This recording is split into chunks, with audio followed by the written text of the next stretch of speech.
Hello and welcome to SPMIS Academy. Today we'll analyze important newspaper articles of 12th December 2022. Please note you can download the PDF version of today's newspaper analysis by clicking the link given in the comment section. This is the list of the topics that we will be covering from today's newspaper. The first article is about Human Rights Day.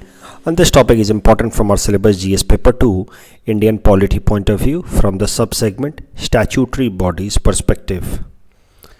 सबसे पहले समझते हैं current context क्या है, क्यों हम human rights day के बारे में पढ़ रहे हैं. तो हर साल 10 दिसंबर को हम लोग ह्यूमन राइट्स डे की तरह ऑब्जर्व करते हैं, क्योंकि इसी दिन यूनाइटेड नेशंस ने universal declaration of human rights adopt किया था. यूनाइटेड नेशंस की जो प्रिंसिपल ऑर्गन है general assembly, United Nation General Assembly ने इसी दिन 10 दिसंबर 1948 में universal declaration of human rights adopt किया था. तो क्या है universal declaration of human rights, पहले वो जरा समझते हैं फिर आगे चलेंगे. तो this is basically set of about 60 rights which has been considered as human rights that must be available to the individuals across the world. अगर इंसानों की तरह हमें ज़िंदगी जीनी है तो ये कम से कम 60 अधिकार लोगों को अवेलेबल होने चाहिए. और बाद में इसमें और एडिशंस किए गए हैं, but originally there were set of 60 rights that was identified by United Nation General Assembly as some basic rights that must be available to an individual to have a meaningful life like a human. तो इसको adopt किया गया था 10 दिसंबर 1948 को United Nation General assembly द्वारा, और इसको नाम दिया गया universal declaration of human rights. तो ध्यान देने वाली बात यह है कि the declaration itself is not a binding document. इसका मतलब ये है कि ऐसा नहीं है कि universal declaration of human rights adopt कर लिया गया यूनाइटेड नेशंस में तो दुनिया के जितने मेंबर कंट्रीज हैं यूनाइटेड नेशंस के, वहाँ पे ये सारे राइट्स अपने आप एप्लीकेबल हो जाएंगे. ऐसा नहीं है. That means this declaration is not a binding document. लेकिन आप मान सकते हैं कि ये जो डिक्लेरेशन है it basically will act as a guide और as a direction for the member countries to ensure these rights in their respective territories through constitution और थ्रू अ लॉ. तो मोटे मोटे कानून या मोटे मोटे अधिकारों को आइडेंटिफाई कर लिया गया इंटरनेशनल लेवल पे, और जो मेंबर कंट्रीज हैं उनसे ये उम्मीद की जाती है कि वो अपने अपने देश के अंदर इन कानूनों इन राइट्स को इम्प्लीमेंट करेंगे थ्रू कॉन्स्टिट्यूशनल प्रोविजंस और थ्रू एनी स्टैट्यूटरी प्रोविजन. तो 10 दिसंबर 1948 को एक्सेप्ट किया गया था, अडॉप्ट किया गया था universal declaration of human rights. इसीलिए इस दिन को हम लोग ह्यूमन राइट्स डे की तरह ऑब्जर्व करते हैं. 2022 का थीम है dignity, freedom and justice for all. अब ये तो बात हो गई कि ह्यूमन राइट्स को हमने अडॉप्ट किया और इस तरीके से ह्यूमन राइट्स डे मनाया जाता है, लेकिन ज़रा ब्रीफली बात कर लेते हैं एग्जैक्टली ह्यूमन राइट्स होते क्या हैं, राइट.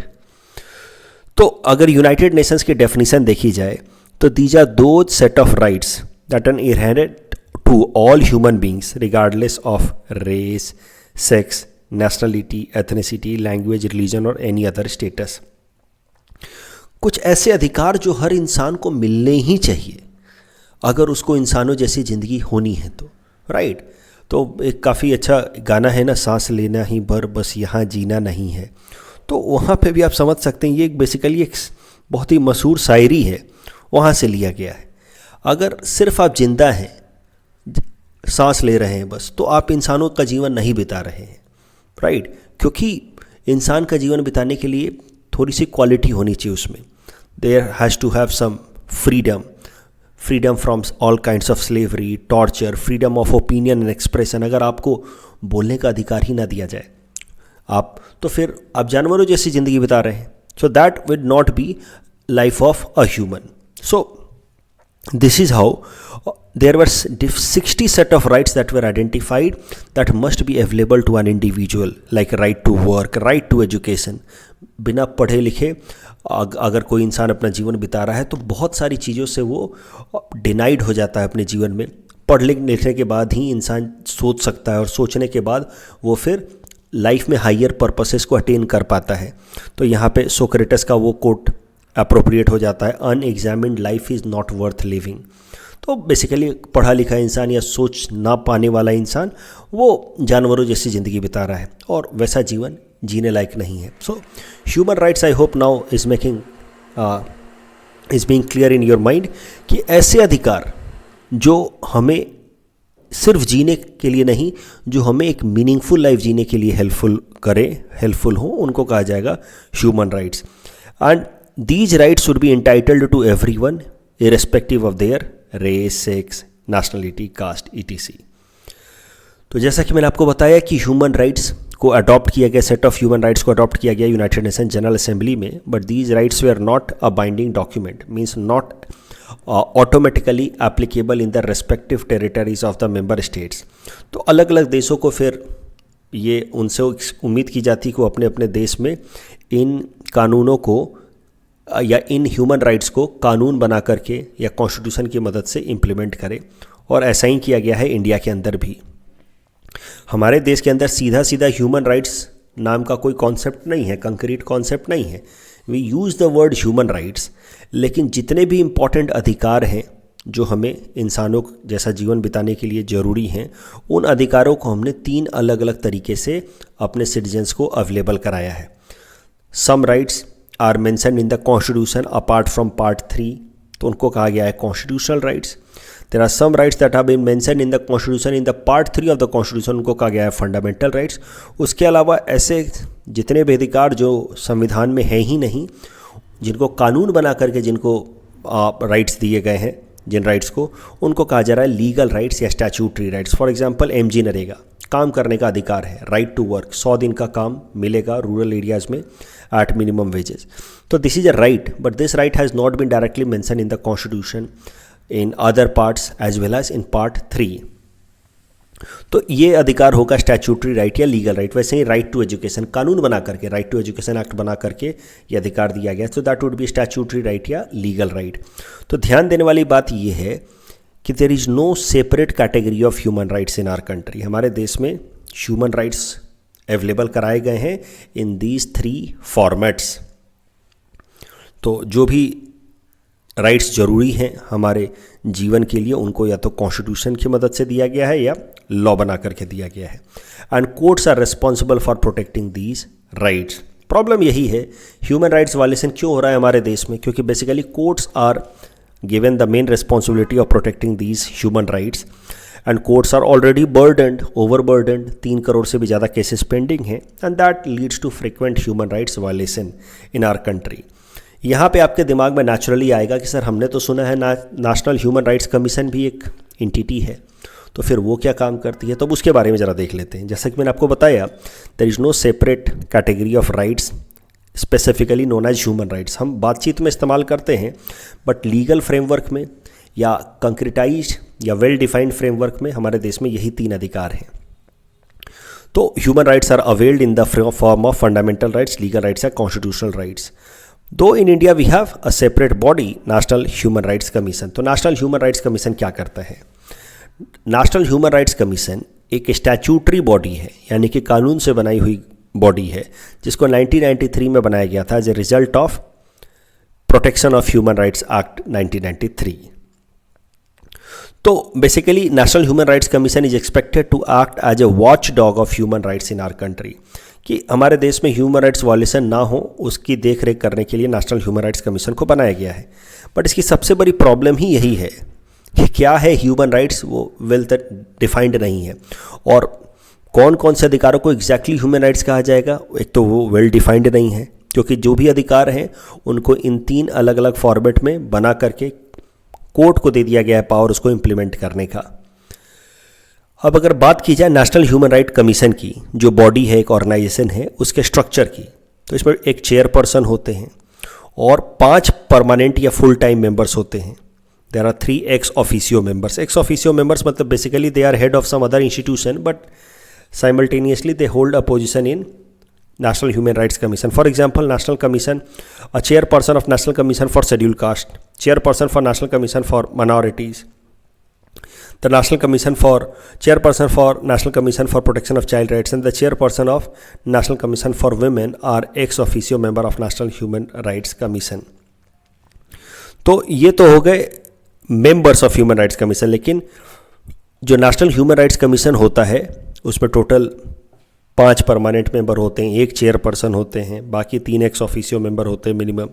जो चेयरपर्सन होते हैं he must be a retired chief justice of India, जबकि जो बाकी के मेंबर्स हैं apart from these x officio members, जो बाकी के 5 परमानेंट मेंबर्स हैं, they should be either serving और रिटायर्ड जजेज ऑफ सुप्रीम कोर्ट और दे शुड बी सर्विंग और retired chief justice of a high court.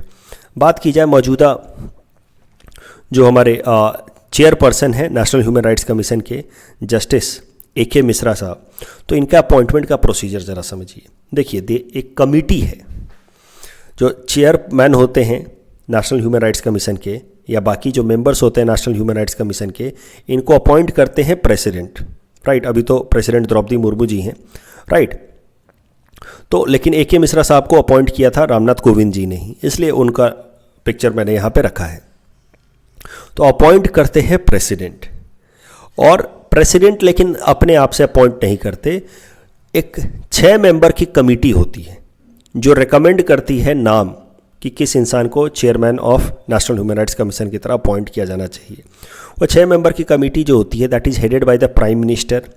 उसके अलावा उसमें होम मिनिस्टर होते हैं, लीडर ऑफ अपोजिशन होते हैं लोकसभा, उसके अलावा the leader of opposition in Rajya Sabha, the speaker of Lok Sabha and the deputy chairman of Rajya Sabha. ये 6 लोग की जो कमेटी है जिसका चेयरमैन है प्राइम मिनिस्टर हिमसेल्फ, वो रिकमेंड करते हैं प्रेसिडेंट को।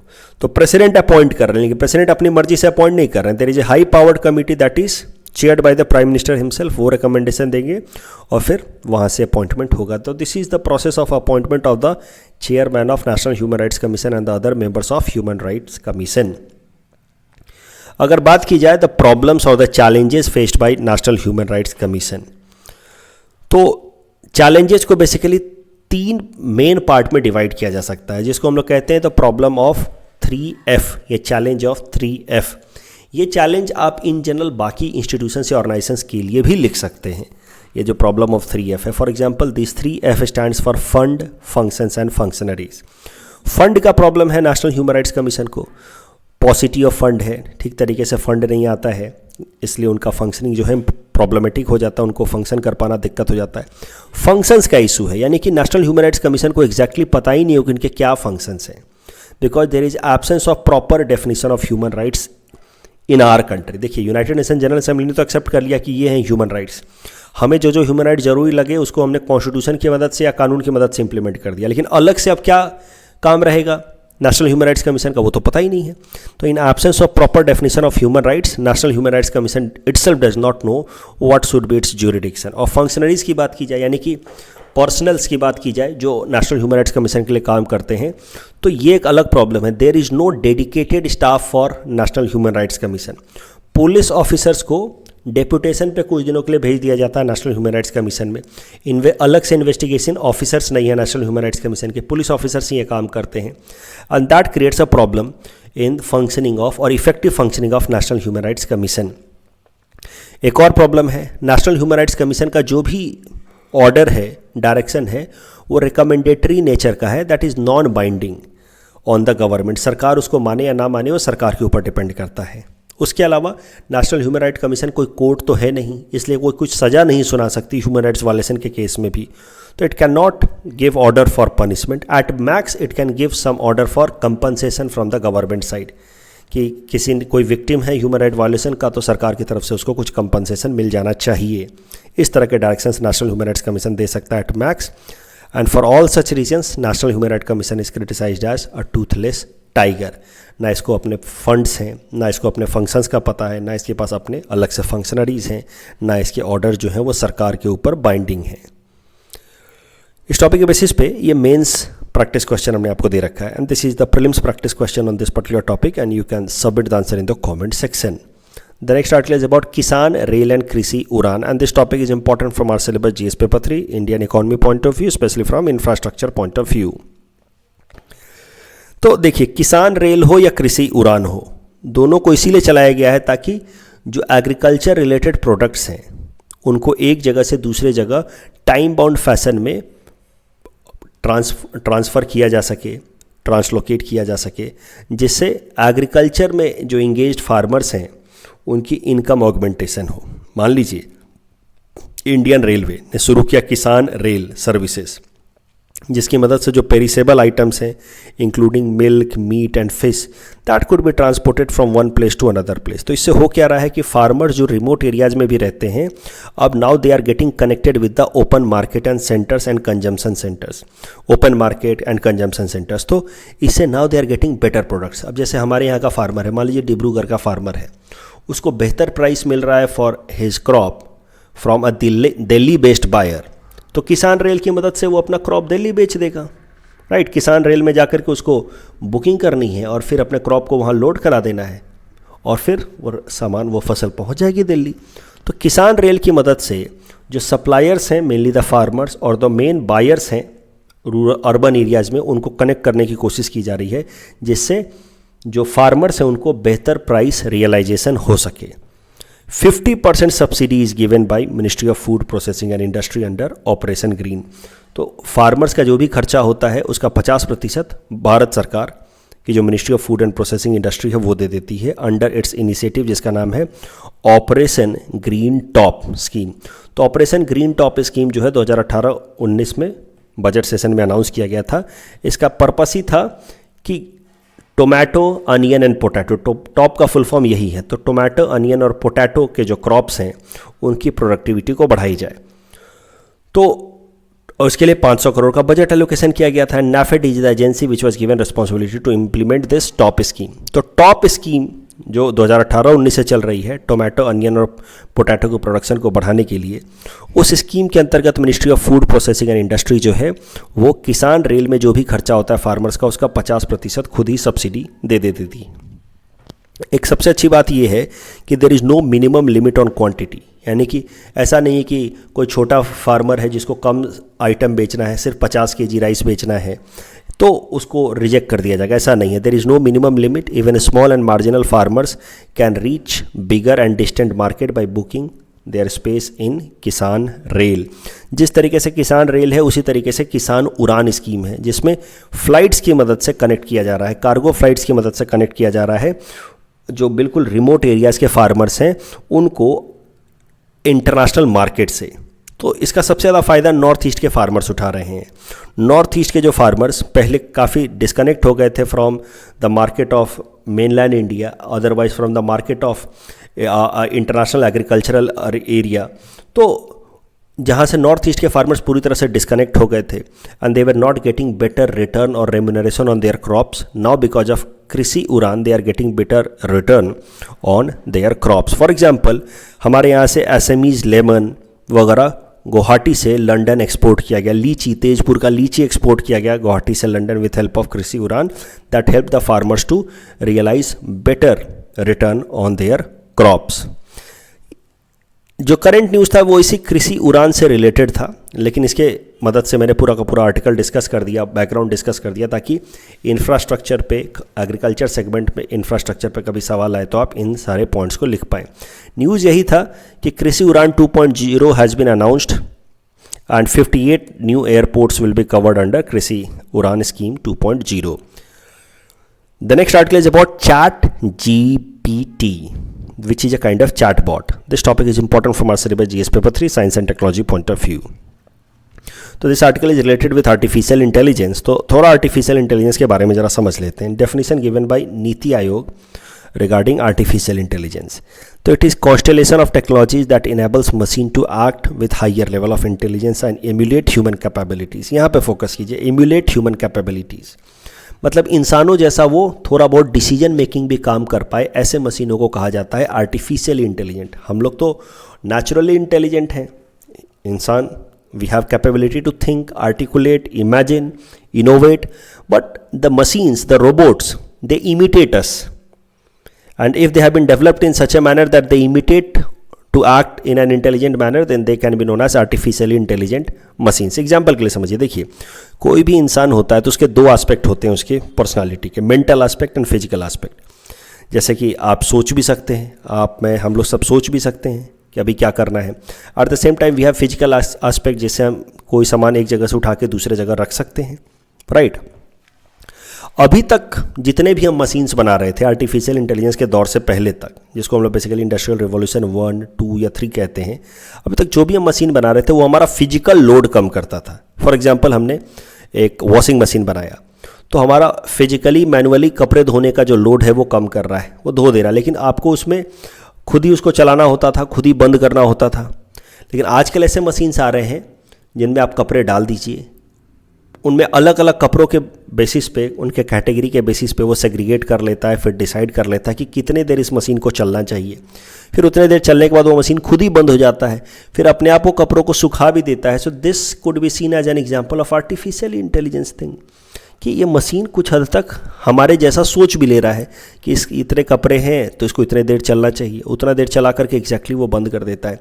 लेकिन इसको आर्टिफिशियल इंटेलिजेंस इसलिए कह रहे हैं क्योंकि उसमें डेटा दिया गया है जिस तरीके का, उसके बेसिस पे काम कर रहा है। It is not acting as per the naturally intelligent person. जैसे नेचुरली इंटेलिजेंट पर्सन कैसा होगा, वो कॉन्टेक्चुअल फैसले भी लेगा। जिस दिन आपको जल्दी घर से जाना होगा उस दिन आप कम टाइम ही वॉशिंग मशीन चला करके बंद कर देंगे, लेकिन ये अलग अलग कॉन्टेक्स्ट में अलग अलग फैसले नहीं ले पाएगा, सेम ही फैसला लेगा, because it is working basically on the basis of the set of data that has been input into this. कितने कपड़े हैं तो इतना। वैसे ही वॉशिंग रेफ्रिजरेटर की बात है, आजकल के रेफ्रिजरेटर्स आते हैं वो खुद ही फैसला कर लेते हैं कि किस एरिया में कितना सामान रखा है तो वहाँ पे कूलिंग ज़्यादा होनी चाहिए। बट ऐसा नहीं है कि वो सच में सोच रहे हैं, they have been designed in such a manner that they act like this being artificially intelligent. तो ये है एस्पेक्ट। मशीन्स तो आज तक हमारा फिजिकल काम कर रहे थे, जैसे लिफ्ट है फिजिकल काम करता था हमारा आज तक, लेकिन मेंटल एस्पेक्ट हमारा ही होता था, यानी कि मेंटल इनपुट हमारे तरफ से ही जाता था, 3rd फ्लोर पे जाना है, 4th फ्लोर पे जाना है। लेकिन आजकल ऐसे भी लिफ्ट आने लगे हैं जो फेशियल रिकॉग्निशन ले करके समझ जाते हैं कि हमारा ऑफिस कौन से फ्लोर पे है और वो हमें उस फ्लोर पे जा करके छोड़ आते हैं। तो they such machines could be known as artificially intelligent. They are known as artificially intelligent because they have been given data in advance कि यह आदमी इस फ्लोर पे रहता है या इस फ्लोर पे इसका ऑफिस है। तो अब आर्टिफिशियल इंटेलिजेंस से रिलेटेड कॉन्सेप्ट है चैटबॉट का। आपने कई दफ़ा बात की होगी, किसी वेबसाइट पे आप जाते हैं तो खुद ही वहाँ से सामने से डेटा आता है, ये मैसेज आता है, hello how can I help you. फिर आप पूछते हैं किसी कोर्स के बारे में कुछ, तो फिर सामने से जवाब आता है। So this is basically A chatbot. Chatbot could be seen as an example of artificial intelligence. For example, Amazon का Alexa आपने देखा है, that is an example of chatbot. अब chatbot तो वैसे अलग अलग तरीके के होते हैं, मेन्यू या बटन बेस्ड, ये दबाएं तो फिर IVR जिसको आप कहते हैं, फिर अगला सिस्टम शुरू होता है। फिर अगर आपको हिंदी में जानकारी चाहिए तो 2 दबाएं, ऐसे करके तो मेन्यू बेस्ड चैटबॉट होता है। कीवर्ड रिकॉग्निशन बेस्ड चैटबॉट होता है, इसे Alexa है। कॉन्टेक्चुअल चैटबॉट्स भी आजकल आने लगे हैं जो आपसे अलग अलग कॉन्टेक्स्ट में कुछ हद तक चर्चा कर सकते हैं, रिलीजन में, कॉन्शियसनेस में चर्चा कर सकते हैं, साइंस के मुद्दे पे चर्चा कर सकते हैं, लेकिन बातें वो वही कहेंगे जो उनको डेटा के फॉर्मेट में इनपुट मिला हुआ है। भाई हाल फिलहाल में न्यूज़ क्या है?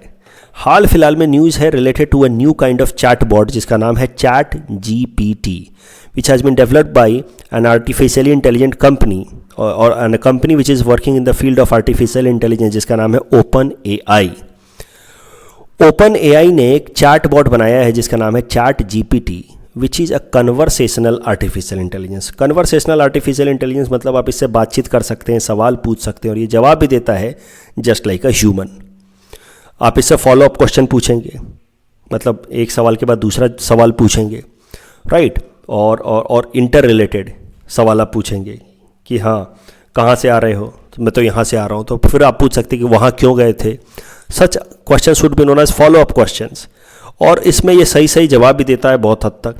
कभी कभार इससे गलती होती है तो it admit its mistake as well, it challenges incorrect premises, reject inappropriate request. तो बिल्कुल इंसानों की तरह बात करता है इन जनरल। इसका कहाँ का एप्लीकेशन हो सकता है? So it is a major breakthrough in the field of artificial intelligence, इसीलिए इसको पढ़ा जा रहा है। इसका एप्लीकेशन हो सकता है डिजिटल मार्केटिंग में, ऑनलाइन कंटेंट क्रिएशन में, या सॉफ्टवेयर की टेस्टिंग की जाती है ना कि इसमें कोई कमी तो नहीं है, कोई बग तो नहीं है, तो बग को आइडेंटिफाई करने में इसका इस्तेमाल किया जा सकता है। OpenAI द्वारा डेवलप किया गया ये ChatGPT, लेकिन इसके लिमिटेशंस हैं कि while talking it shows sometimes racial and sexist biases. दिक्कत क्या है कि जिस इंसान ने भी इसके अंदर इनपुट दिया है वो इंसान खुद ही अब कुछ ना कुछ तो बायसेस तो लेकर के चल ही रहा है ना, every human is carrying some sort of racial and sexist biases. तो जो इनपुट वो देता है उस इनपुट के बेसिस पे ये बॉट काम कर रहा है। So sometimes biases are reflected. कभी कभार इसकी बातों में कॉन्टेक्स्ट या सब्सटेंस मिसिंग होता है, मतलब आप बात कर रहे हो कुछ और ये जवाब कुछ और देने लगेगा। और इसका जो नॉलेज है that is restricted to the events that happened before 2021, क्योंकि तभी तक का डेटा इसके अंदर दिया हुआ है। तो 2022 में आप एकाएक से लगेंगे इससे आप बात करने की फीफा वर्ल्ड कप में यार ऐसा हो गया कि पोर्टुगल हार गया मोरक्को से, ये जवाब नहीं दे पाएगा क्योंकि इसके पास वो इनपुट है ही नहीं। लेकिन जैसे आप वो सब इनपुट दे देंगे, इसको अपग्रेड कर देंगे, 2022 के भी फीफा वर्ल्ड कप की सारी इवेंट्स दे देंगे इसको, फिर वो आपसे उसमें भी बात करने लगेगा कि हाँ हाँ ऐसा गोल लग जाता उस टाइम में।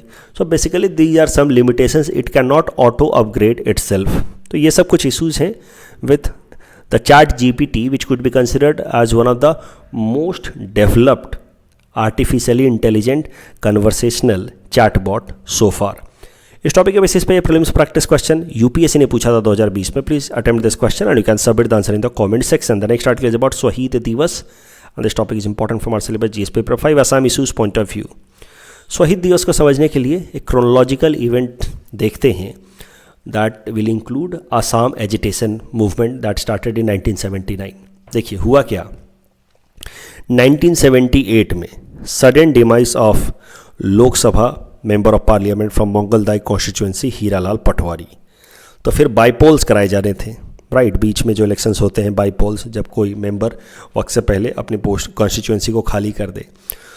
तो मंगलदाई कॉन्स्टिट्यूएंसी में बाईपोल्स होने वाले थे। जब इलेक्टोरल रोल्स वहाँ पे प्रिपेयर किया गया और वोटर लिस्ट को रिलीज़ किया गया तो अंदाज़ा लगा कि लगभग 13 लाख इलीगल इमिग्रेंट्स जो कहीं ना कहीं बांग्लादेश से, बांग्लादेश लिबरेशन वॉर के टाइम में इलीगल तरीके से असम में घुस गए, उन्होंने अपना नाम वोटर लिस्ट पे चढ़वा लिया है। तो इसके खिलाफ फिर असम के अंदर जो असम स्टूडेंट यूनियन, जिसका नाम है ऑल असम स्टूडेंट यूनियन, और कुछ other organisations like all Assam गण संग्राम परिषद and all, they started protesting against such illegal immigrants कि ये लोग तो एक तो हमारे देश में घुसे और अब वोटर लिस्ट में नाम भी लिखवा दिया है।